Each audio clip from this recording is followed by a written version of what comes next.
What's up, guys? If you've seen my channel at all, then you already know I love Tekken 7. I'm a big fan. I think it's a lot of fun to play, but it's also a very hard game. I think especially if you are new to the Tekken series, if you're more used to other types of fighting games or just other types of games in general, it's a pretty hard game to figure out at first, and there's a lot of kind of traps that you can fall into. So in today's video, I wanted to run through the top 7 mistakes that I see new Tekken players making. So people online, I see these all the time, or even myself, I definitely fall into these traps a lot. So let's jump right into it and start with the list. So first off, at number 7, I want to talk about holding down back. So if you come from other fighting games, crouch blocking is kind of your default, and it might seem good because it blocks lows, it makes highs whiff, but the big problem is in Tekken, mids beat crouch blocking. And a lot of the big damage in this game, a lot of the really good moves are going to hit mids. So if you're in the habit of holding down back, you're definitely going to get blown up for it. So in general, you want to stand block in Tekken, but then if there's kind of a slow low that you can react to, then go ahead and crouch block it on reaction. The number 6 mistake I see new Tekken players making a lot is only using 2D movement, backwards and forwards, not taking advantage of the 3D movement options that Tekken offers with sidestepping and sidewalking. These are really, really important skills to have. Sidestepping can be really useful for creating whiffs, for getting around the opponent's attacks that you're having a hard time dealing with. And characters like Akuma that can throw fireballs, sidestepping is going to be invaluable for getting close and getting past their zoning attempts, getting a big punish in. Next up, another common beginner mistake I see in Tekken is when you get knocked down, just kind of panicking, pressing a lot of buttons, mashing, not really having a plan of what you want to actually do to get off the ground and get out of the situation, If you're just pressing a lot of buttons, you're probably going to get hit again, you might get re-juggled, and the whole situation starts over. So make sure you have a plan, whether you just want to lay on the ground, let the opponent whiff something, use that as an opportunity to get up, or just get up quickly and then instantly block. These are all pretty safe options. Just make sure you have a plan, you know what you're doing, and you know what your different ground options are. Next up at number 4 is going to be people kind of just throwing out their rage art randomly. Rage arts do a lot of damage, but the problem is they're slow, and if they're blocked, the opponent can get a big punish on you. So just kind of using your rage art randomly can be a mistake. It's better to learn a hit confirm combo so that you can guarantee your rage art's going to hit.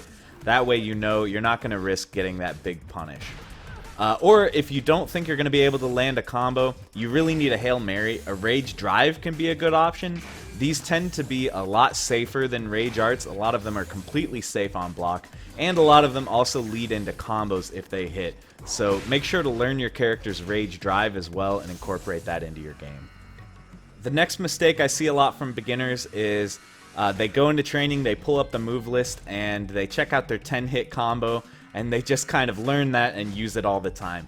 10-hit combos can be a bit of a trap. They might seem cool, because obviously they're 10 hits, it's a lot of hits, they do a lot of damage, but a lot of times they aren't a true combo, meaning that the opponent can get hit by one hit but then start blocking again in the middle. So they're not actually that great for damage. Plus a lot of them have punishable parts. They might have a low mixed in that can be low parried, or they might have a high that can be ducked and then punished that way. So be careful. Don't throw out your 10-hit combo. Use it very sparingly would be my recommendation. The number 2 mistake I see a lot from new players is trying to low parry every low. Obviously low parry does have its uses. It's a very powerful technique, but it's very risky as well. If the opponent's mixing up their timing or mixing up the moves that they're using, low parry can get you hit a lot. The other problem is that low parry scales the follow-up combo, so combos off of a low parry won't do as much damage as they otherwise would.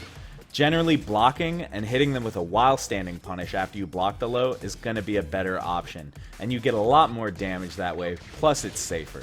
So that's my recommendation, guys. Don't try to low parry everything. So the number 1 new player mistake I want to talk about, and I think the most important one, is only using practice mode to practice combos. So combos are pretty important. It's good to be able to do damage when you land a hit. But something I always say is that combos aren't going to do you a lot of good if you can't land a hit, right? So, you know, if you are spending all your time in practice mode just grinding out cool or hard or damaging combos for your character, you're not going to be learning the real situations that are actually going to be landing you damage in matches, you know? Like, stuff like punishing block lows. You know, set the dummy to do a low and learn your while standing punishes. It's so, so important.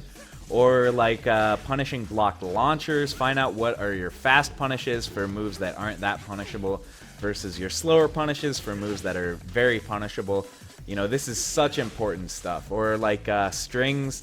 If there's strings that you're having a hard time dealing with, record the dummy doing the string and just try to find the holes. Try to find the highs that you can duck, or maybe the lows that you can low parry, that kind of thing.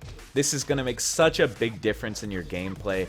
It's just going to make you more knowledgeable about matchups, and you're going to have better reactions for, you know, if you see this situation in a real match, you're going to be able to pull out the counter. So that's so, so important. So that's going to be it for the list, guys. Hopefully you found it informative. You know, if you find yourself playing the game, hopefully you can think of these things and be a little bit better equipped to avoid making these mistakes in the future.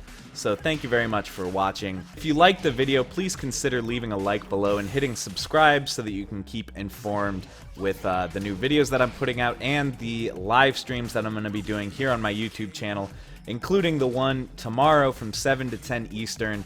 I'm going to be streaming some online tournament lobbies on PS4, and you guys can play in them. All you have to do is show up to my YouTube live stream and be in the chat, and I will hit you up with an invite. So, as always, thank you so much for watching, and I will see you in the next one.